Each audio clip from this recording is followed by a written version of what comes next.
Hello and welcome to another Kangaroo English Daily Digest podcast. My name is Christian and today is Thursday, the best day of the week. This week I've been talking a lot about language and culture, and today I'm going to continue to talk a bit about language and culture and how language affects the way we think. And specifically, I'm going to be talking about language and sexism. But before I can do that, I want to talk about today's word of the day, which is actually the word free, F-R-E-E. Now, obviously, free is a very common word, but what's really interesting about it for me is its origin. So, if we look at the Proto-Indo-European word, free, the meaning is actually love. And so you start to wonder, well, what does free and freedom, what does that have to do with love? And to understand that, we have to think about the way that humans used to live. So, back in the past, humans lived in tribes, in small groups. And within these groups, normally you had people that you loved. You had your grandparents and your parents and your brothers and sisters and your children and your grandchildren all living together in this kind of tribe. And normally as well, in the past, you would also have slaves living with you, indentured workers, known in a funny way as unpaid employees. And these were people who were not part of your family, and generally you did not love them. So the people that you loved, your grandparents and children, those people were free to do what they wanted. And you also loved them. And the slaves that worked for you were not free to do what they wanted, and you didn't love them. They weren't part of your family. And so that helps us to understand how love and freedom are related. And it also tells us something about human history, about human culture, about the way that humans used to live and the effect that that has had on the way that we perceive language and vocabulary and words like love and freedom. And to explore this idea a little bit further, I want to talk about Iran. Now, depending on who you're friends with on Facebook and what websites you visit and what newspapers you read, maybe you have seen some images comparing Iran in the 1970s to Iran today. And the comparison images are normally sort of quite similar in their format. And one of the most common is a picture of Iranian girls wearing miniskirts and beautiful pastel-colored clothing and kind of fashionable jackets. That would be Iran in the 1970s, and it's always contrasted with pictures of women in Iran today wearing niqabs or burqas. And what's the idea here is that something has happened to Iran from the 1970s to today. Something bad has happened to Iran, and we can measure that badness by looking at the clothing.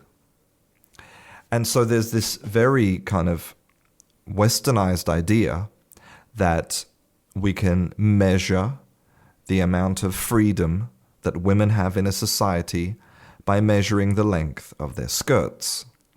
And so women who are in a society and can wear mini skirts are free, and women who are in a society and they're completely covered are not free. Now, I think that it doesn't take a lot of thinking. It doesn't take a lot of reflecting to realize that idea is ridiculous. That viewpoint is, again, something that we get from culture. And the relative freedoms that Iranian women have now compared to the 1970s, well, they are not related at all to the clothing that they wear. And if you ask the question, well, is Iran different now than in the 1970s? Well, the answer is, of course, yes. And if you ask the question, well, do women in Iran have less freedom now than they do in the 1970s?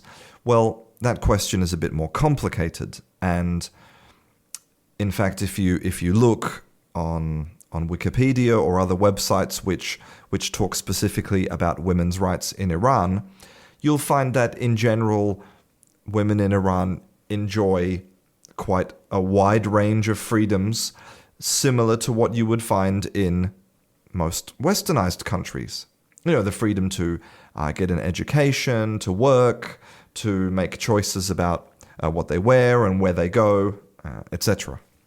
And I'm not going to talk about Iranian culture and the specifics of Iranian culture because I'm definitely not an expert in Iranian culture, and I've never even been to Iran, and it's not my field of expertise. But the reason that I'm talking about all this is because it's an important question especially in English-speaking countries right now. Does gendered language cause sexism?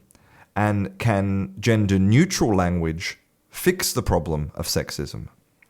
And, for example, in the previous Daily Digest, I talked about some very recent research that showed that using gender-neutral pronouns reduces the prominence of men in a society's discussion.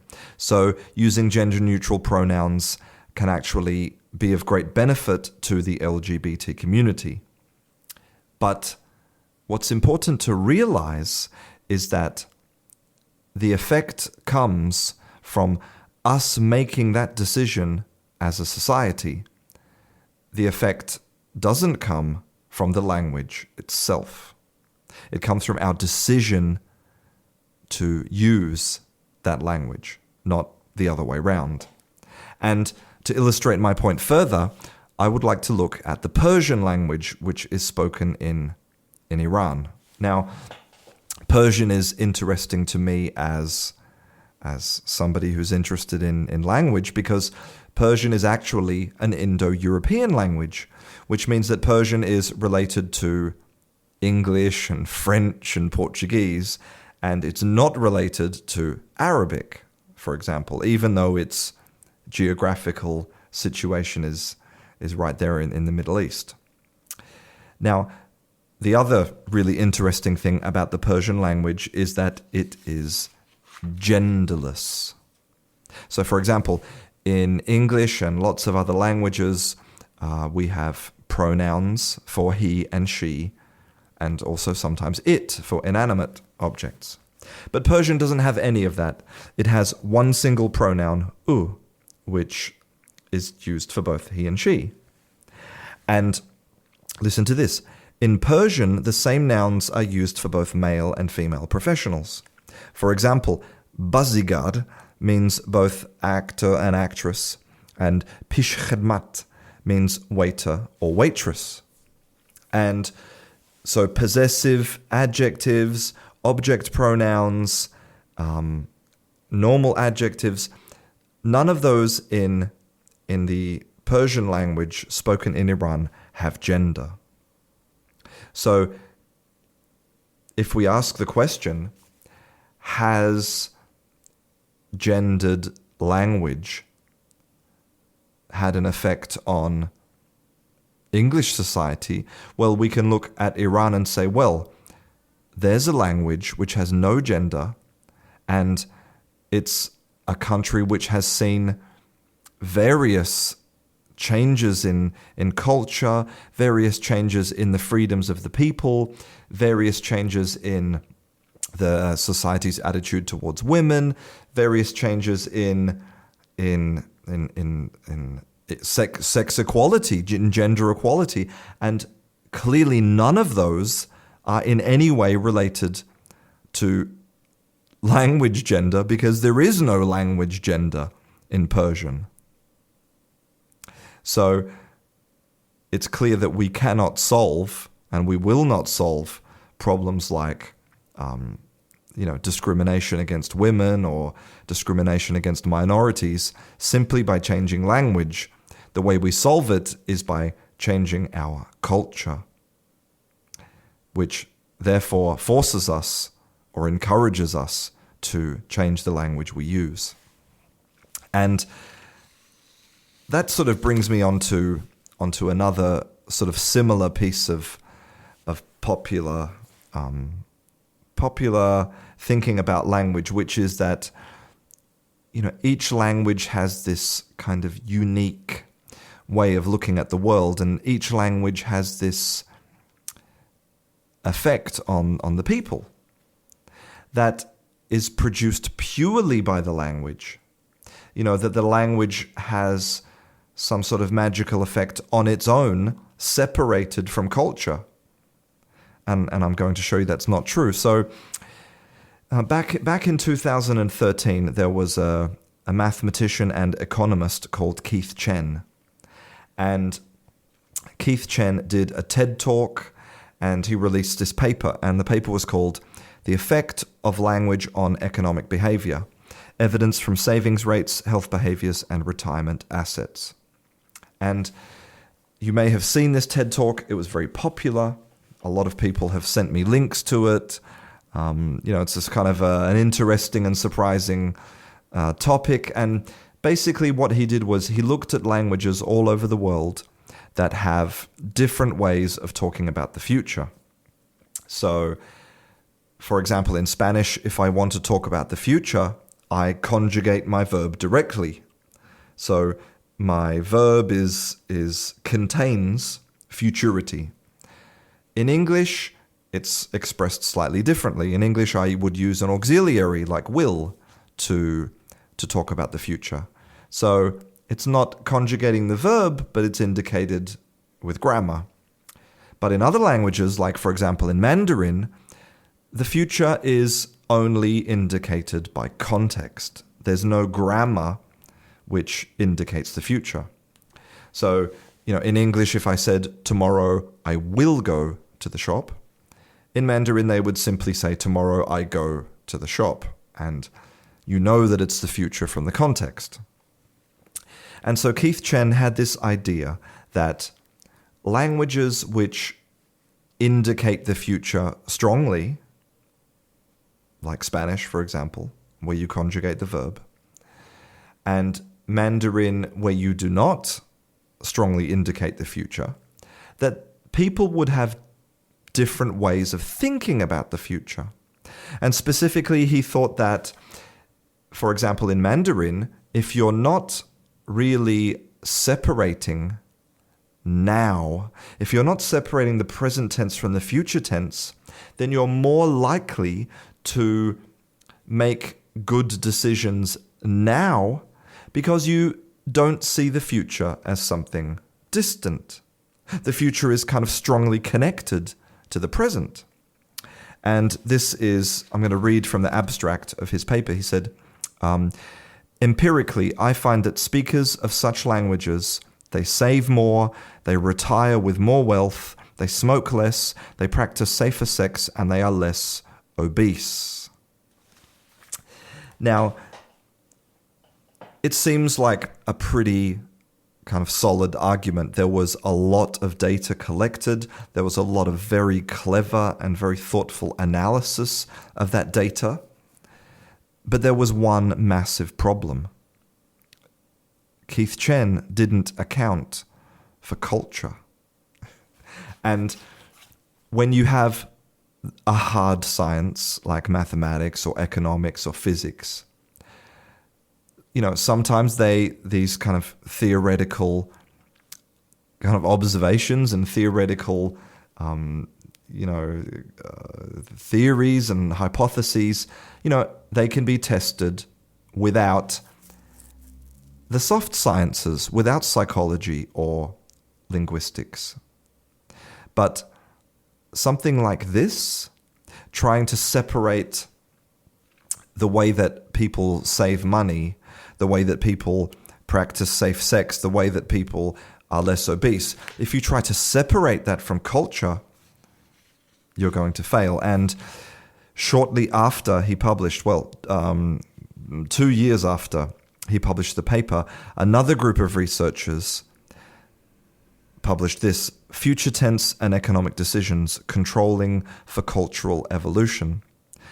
And what they did was they took Keith Chen's data and they made allowances for culture, they corrected for culture, and when they controlled for culture, they discovered that all of these correlations disappeared.